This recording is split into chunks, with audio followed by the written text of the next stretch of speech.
Welcome to Literature Humanities 9, also called Best of the West. This is a college-level course in terms of the reading. It's modeled on the freshman Literature Humanities course at Columbia University. This is the same education which most people in Europe and the United States received, but which few people receive today.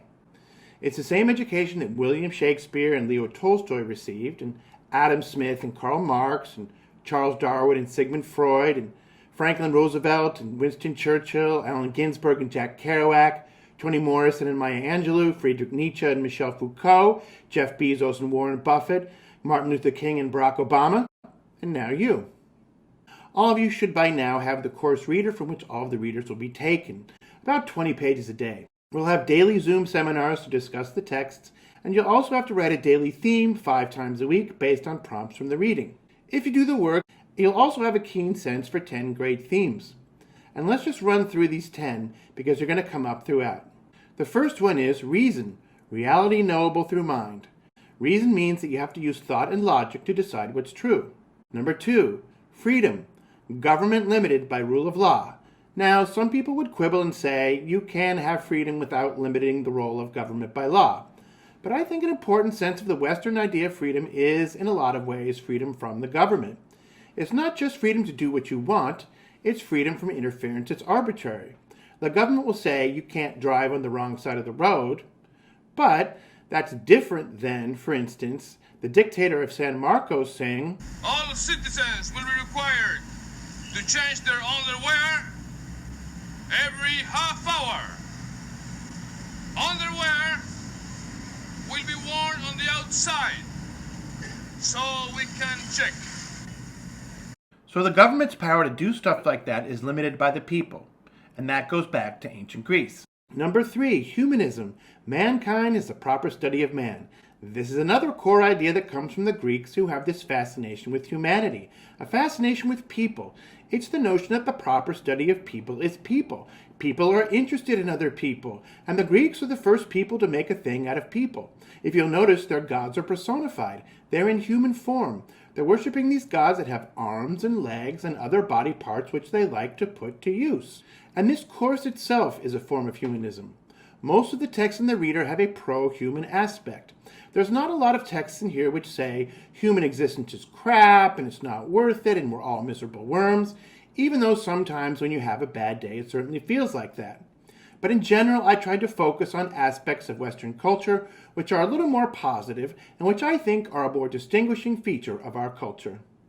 Number 4, forethought, planning for the future, as opposed to what? Being unprepared. So the idea of having goals and figuring out how you're going to meet those goals is a core thing we see, especially when we come to the reading for tomorrow, where we read the Odyssey. You're going to notice that Odysseus plans a lot for the future, and he does certain things. He's very crafty in terms of adapting his means to the ends he wants to achieve. Number 5, individualism. The personal is not the political. We hear today a lot of people say the personal is the political. What kind of soda you drink, or what TV you watch, or who you sleep with is a political question. Everything has to do with social justice, or everything should be part of some larger schema, part of politics. Politics comes from the Greek word polity, which means community. It's a way of thinking about people as they live together. But we're going to find in a lot of these great works of Western literature, a core theme is the individual versus the community. The heroine has to choose between obeying the laws of her community and honoring her own convictions. So there's more to life than politics or community. Lots of important stuff doesn't happen out in the public square. It happens within your family, within your personal life, your personal judgments, your individual conscience, what you write in your journal, and it's not the job of government to regulate that.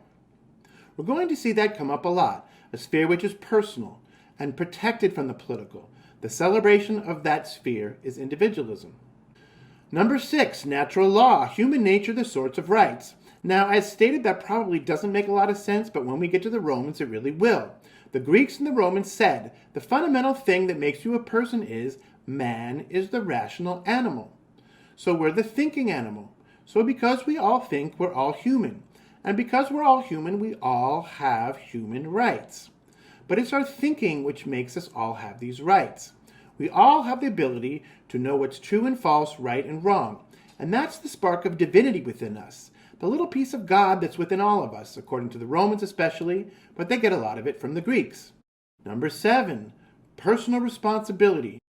We cause our own actions. Our environment can make it easier or harder. God or fate can weight the dice. But in the end, and as a rule, as the Greek philosopher Heraclitus says, character is destiny. Moving on, number 8, integrity. Word must match deed. There's a long Western animus toward hypocrisy, just like there's a long Western practice of hypocrisy. Living your beliefs or what you claim to believe becomes an important idea with Jesus and Christianity. Moral integrity then becomes a concern with purity. Number 9, self-criticism, moral audits and crises of conscience. This is very important. You take a moral account of yourself and you heed the commands of your conscience. You don't let yourself off the hook. You think to yourself, what did I do right or wrong here? We see with a lot of heroes and people of moral consequence, they evaluate their own actions. Finally, the last one, xenosophia, learning from other cultures. Sometimes we look down on other cultures in a chauvinistic way, and that's not good. But one of the great things about Western culture is that we also learn a lot from other cultures. And I coined the word for that, xenosophia. Xenos means stranger. If you're xenophobic, you fear strangers.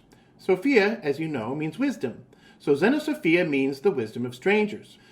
So the Greeks learned from the Egyptians, and the Romans learned from the Greeks, and the Christians learned from the Romans and the Jews, and then later on, Catholic scholastics recovered classical learning from the Muslims, and the Beatles took American music from American rockabilly people, and so it goes throughout Western history. And now let's jump in with Lesson 1 and talk about Theseus, Achilles, and Hector, and the Western idea of what it means to be a hero.